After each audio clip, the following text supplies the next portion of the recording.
Há cerca de 13 mil anos atrás no tempo, populações de caçadores-coletores do Crescente Fértil começaram a desenvolver as primeiras experimentações agrícolas e de criação de animais. Com o passar do tempo, essas populações ergueram os primeiros assentamentos seminômades e logo descobriram que existiam diferentes épocas do ano para melhor realizar o esforço de plantar e colher. De olho no relógio celeste, essas populações descobriram que o domínio sobre o movimento dos astros se relacionava com a abundância da comida. Dentro desse contexto, nasceu a astro-religião, a ancestral comum de todas as religiões que surgiram na sequência da passagem do tempo. Olá, eu sou o Ângelo Henrique Simões e você está no canal da Saga Humana. Esse é o primeiro vídeo da série sobre a astro-religião neolítica, a religião ancestral, fonte original de todas as religiões que surgiram na sequência da passagem do tempo. E para saber mais sobre ela, fique comigo até o final do vídeo. Se você é novo por aqui, seja bem-vindo. E se você gostar do vídeo, então se inscreva no canal. E se você já é inscrito, você também pode se tornar um membro do canal. Como membro, você palpita na escolha dos temas dos próximos vídeos, tem acesso a benefícios exclusivos, abre as portas para que o conhecimento chegue até você e apoia a produção de conteúdos daqui do canal.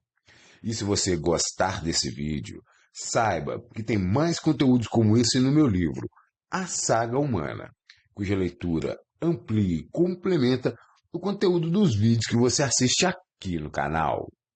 Mas, sem perda de tempo, vamos logo para o vídeo da semana e, enquanto rola a vinheta, já sabe, né? Já vai deixando o seu like, porque eu garanto que vai valer a pena.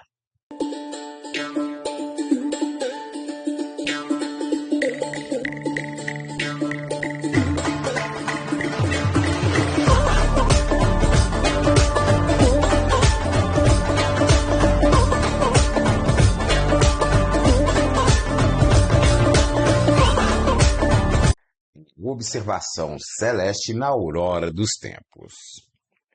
Na maior parte da longa experiência humana sobre o planeta, a constante observação do céu, noturno e diurno, foi uma necessidade para se localizar no tempo e no espaço e para fazer a previsão do clima.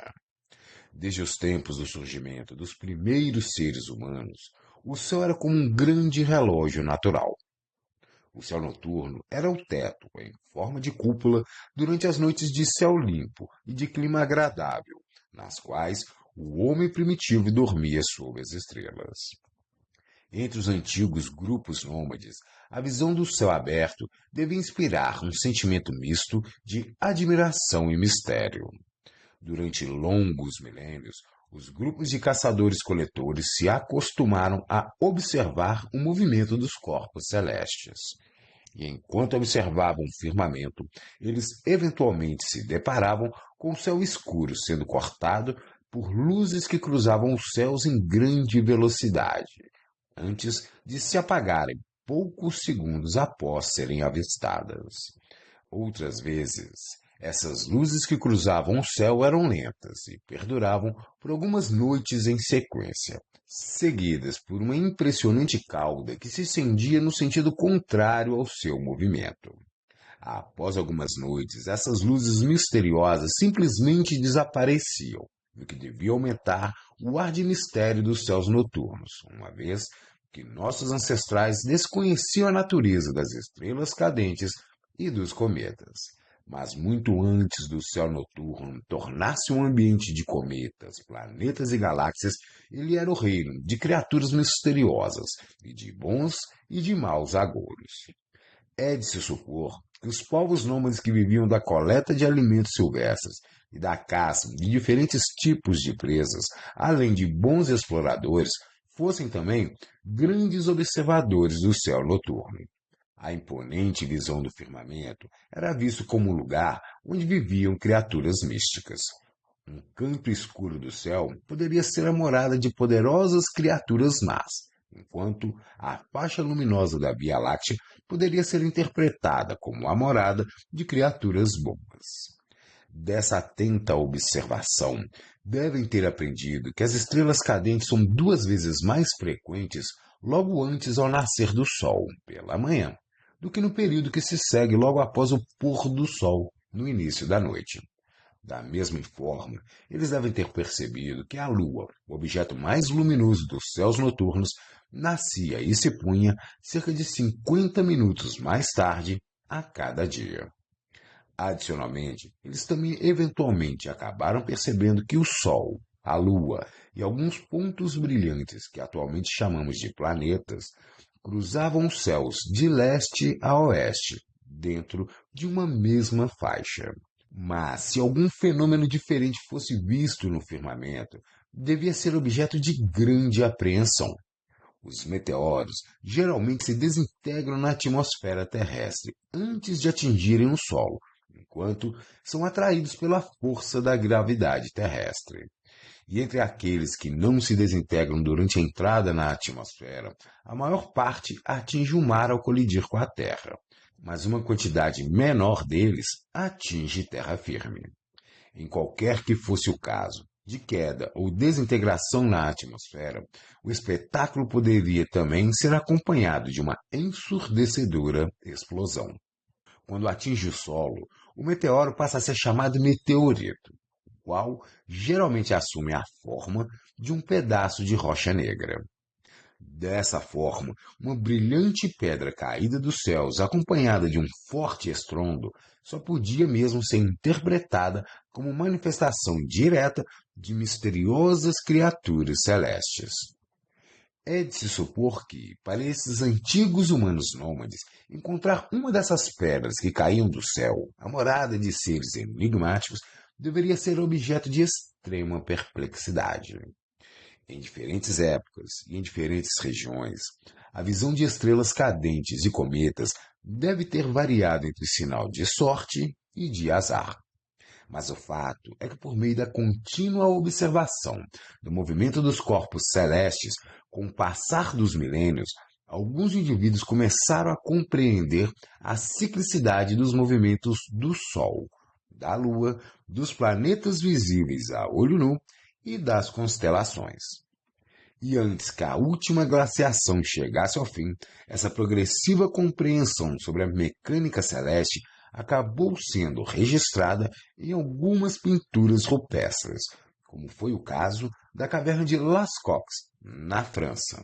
Mas até essa época, o domínio sobre o movimento dos astros era bastante limitado e tinha pouco efeito sobre a vida prática dos nossos ancestrais. O fim da última glaciação e o surgimento da agricultura. Ao longo de 3,5 milênios, o planeta atravessou um duro período de bruscas alterações nas temperaturas, as quais trouxeram a reboque profundas transformações na superfície da Terra, que impactaram fortemente todas as formas de vida presentes na Terra. No início dessa época, as temperaturas aumentaram e o gelo nas latitudes mais elevadas começou a derreter. Como consequência, o mundo começou a atravessar um período de dramáticas transformações.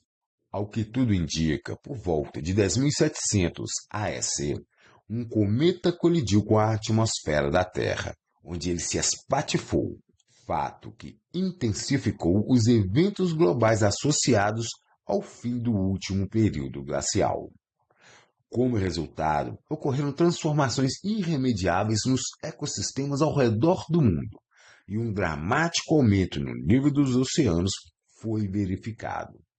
Ninguém sabe ao certo se essa elevação no nível dos mares e dos oceanos aconteceu de uma vez só, mas o fato é que por volta de 9.600 AEC, o nível dos mares elevou-se em até 100 metros em algumas regiões.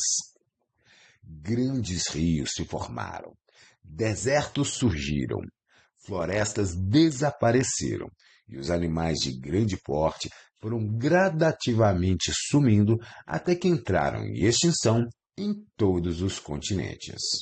Como resultado, em meados do 10º milênio AEC, a última glaciação havia chegado ao fim, após cerca de 100 mil anos de efeitos contínuos sobre o planeta Terra. As populações humanas dessa época, estimadas em menos de 1 milhão de pessoas, viviam em um mundo novo, bastante diferente daquele habitado pelos seus antepassados. Regiões que antes eram férteis e habitadas por grandes manadas de mamíferos rapidamente tornaram-se ambientes inóspitos, e as populações humanas acabaram abandonando essas regiões, onde haviam vivido por gerações. Nesse sentido, as populações humanas acabaram se distanciando das velhas tradições, na medida em que novos hábitos que melhor se adequavam às novas terras e às novas realidades foram se desenvolvendo. Dentro desse contexto, as populações humanas de todo o planeta ainda viviam como bando de caçadores-coletores nômades em meados do 10º milênio AEC.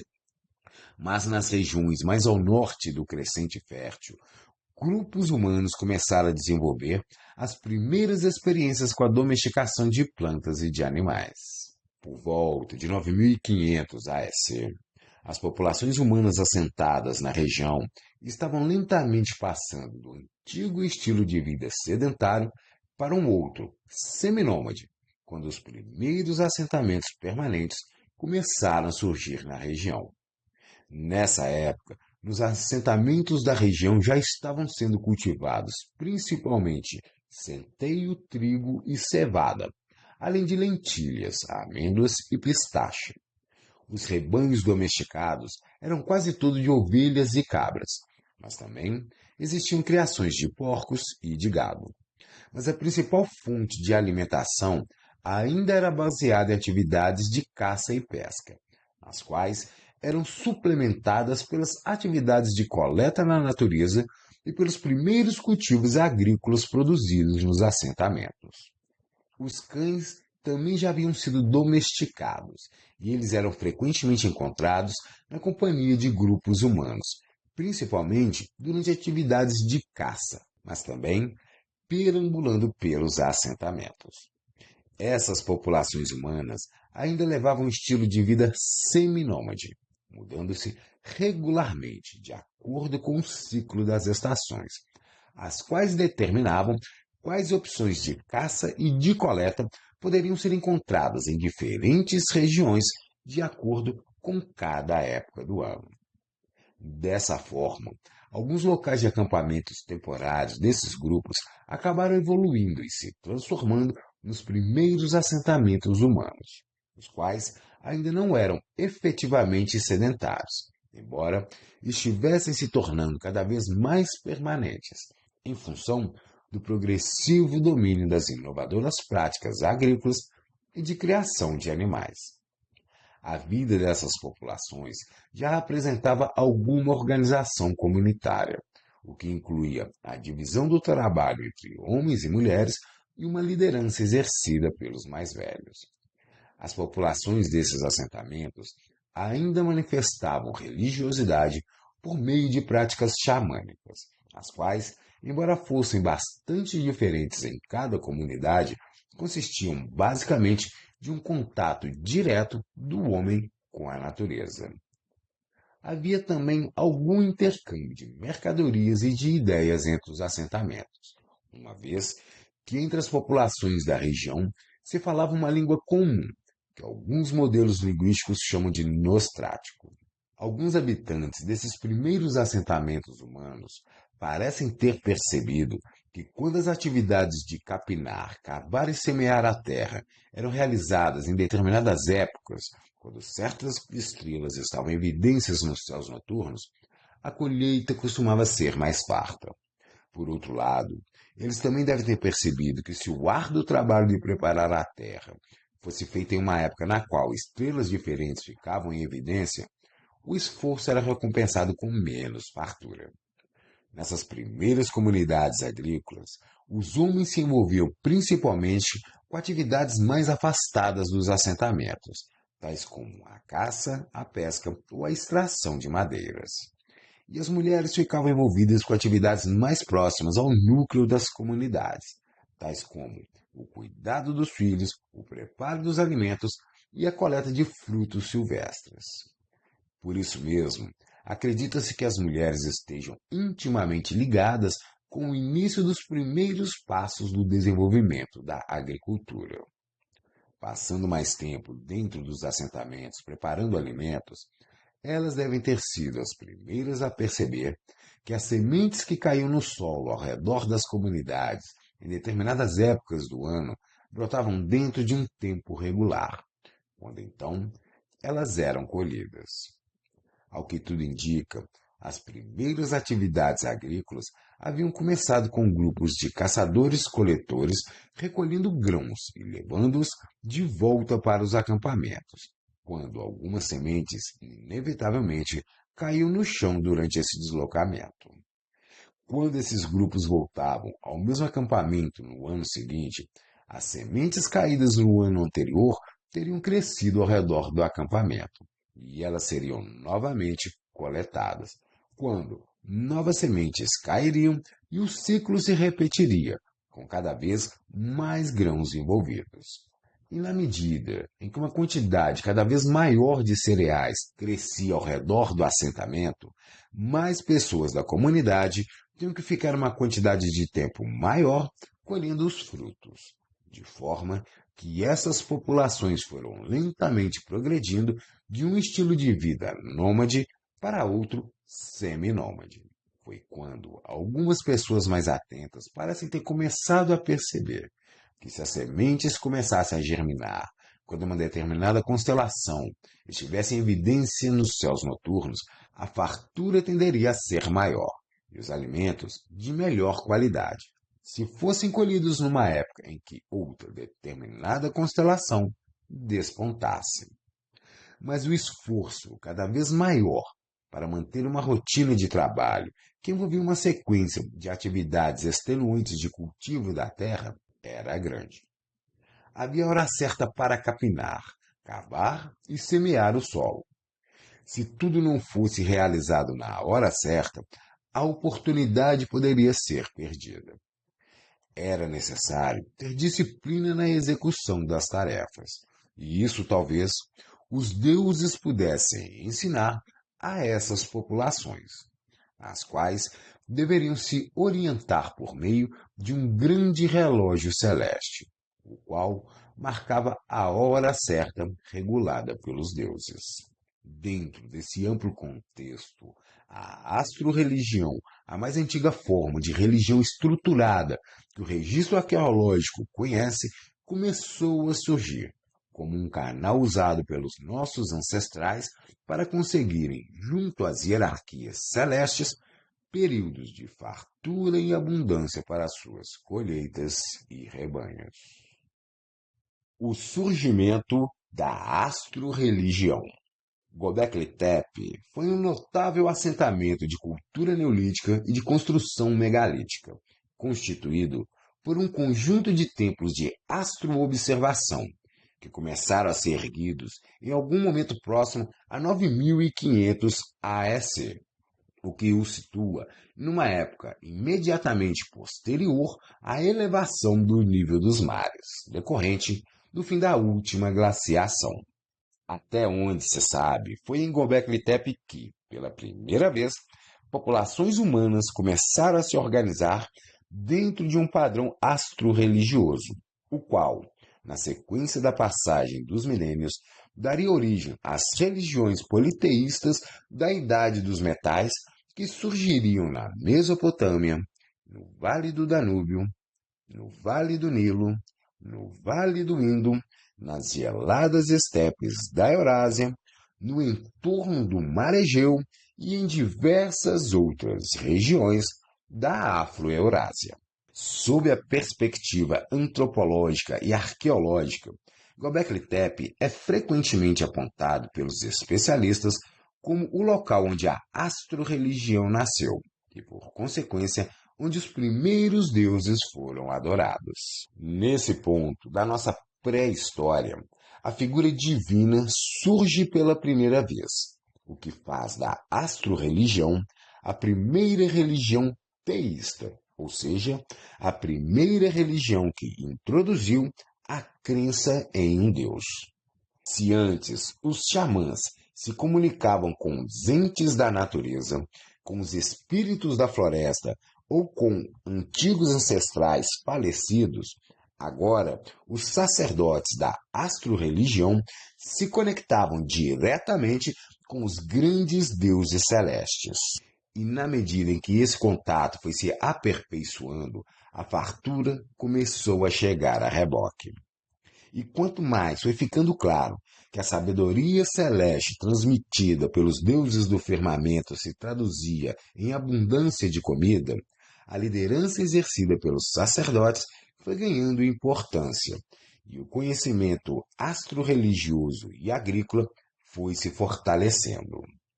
Em Göbekli Tepe, a rotina agrícola foi justificada pela astro-religião como fruto da vontade divina, a qual passou a ser regulada por meio de um acordo agrícola firmado entre os deuses e os homens, que foi intermediado pelos sacerdotes.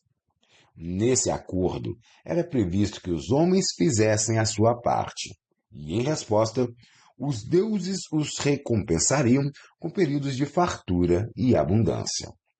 A parte dos homens nesse acordo consistia em realizar o trabalho laboral, adorar aos deuses e sacrificar seus ímpetos face aos compromissos assumidos com as divindades celestes.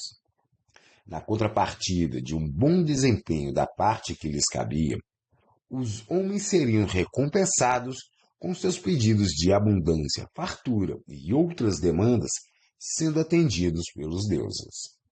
Dessa forma, a vida das populações dessas comunidades agrícolas começou a conectar o ciclo das estações à rotina do homem pré-histórico, por meio da demarcação da passagem do tempo, cuja observação dos movimentos dos astros pelos céus noturnos passaram a definir as melhores épocas para realizar o trabalho de semeadura e colheita da terra. Nessa época, os festivais de colheita e de abundância de caça se associaram a novos períodos do ano, em perfeita sincronia com os movimentos dos ponteiros de um grande relógio celeste, o qual regulava as fases do trabalho agrícola pastoril. Dentro desse contexto, novas tradições que estavam apenas surgindo na aurora do período neolítico acabariam se perpetuando ao longo da passagem dos milênios e chegariam até épocas bem posteriores e a regiões bem distantes.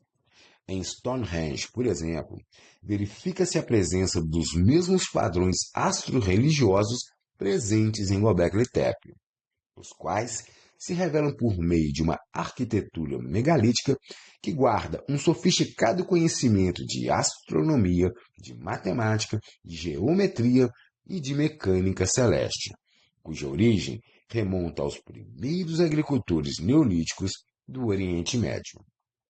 Em outro exemplo, a Bíblia descreve padrões mitológicos e de conduta social que se destinavam à adoção e uso por habitantes de comunidades, onde também se praticava a produção agrícola e o pastoreio de animais de rebanho.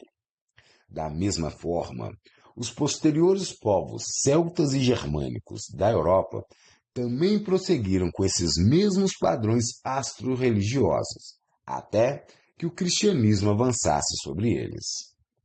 Grande parte do simbolismo mitológico e místico presente na Bíblia, em Stonehenge e nas antigas religiões celtas e germânicas, encontra origem na astro-religião teísta neolítica, a qual surge junto com a Revolução Agrícola.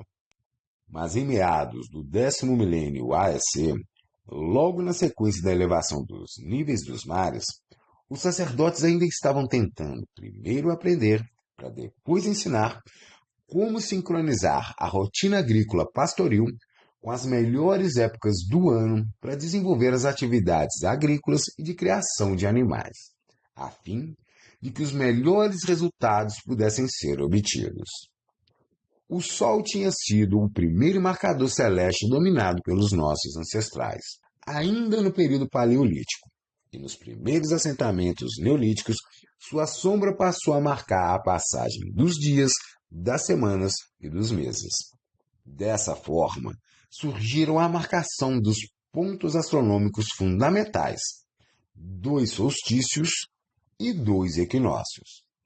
Com isso, o ciclo solar do ano de 365 dias foi encontrado, a partir de quando as populações neolíticas do Crescente Fértil correlacionaram que, plantando em determinadas épocas do ano, quando determinadas estrelas apareciam no céu, a colheita seria mais abundante. O compasso do movimento dos astros celestes começou a funcionar como um marcador dos padrões de vidas dessas primeiras comunidades agrícolas, definindo quais eram as tarefas com as quais uma força de trabalhadores deveria desempenhar para que os deuses lhe entregassem abundância de alimentos. Dessa forma, teve início uma sincronização entre o contínuo trabalho de cuidar da terra e o movimento de sucessão das constelações, estrelas e planetas nos céus noturnos. O trabalho de posicionamento dos marcadores megalíticos, de interpretação das suas sombras e alinhamentos, bem como da organização dos esforços de trabalho da sua construção, foram liderados pelos sacerdotes com auxílio dos membros mais velhos das comunidades. Os sacerdotes, conhecedores dos segredos do firmamento, eram os responsáveis pela leitura dos relógios celestes e, por esse motivo, eles eram os organizadores dos esforços das comunidades para os preparativos do plantio, para o enfrentamento do inverno, e também pelo contato com os deuses celestes que habitavam o firmamento.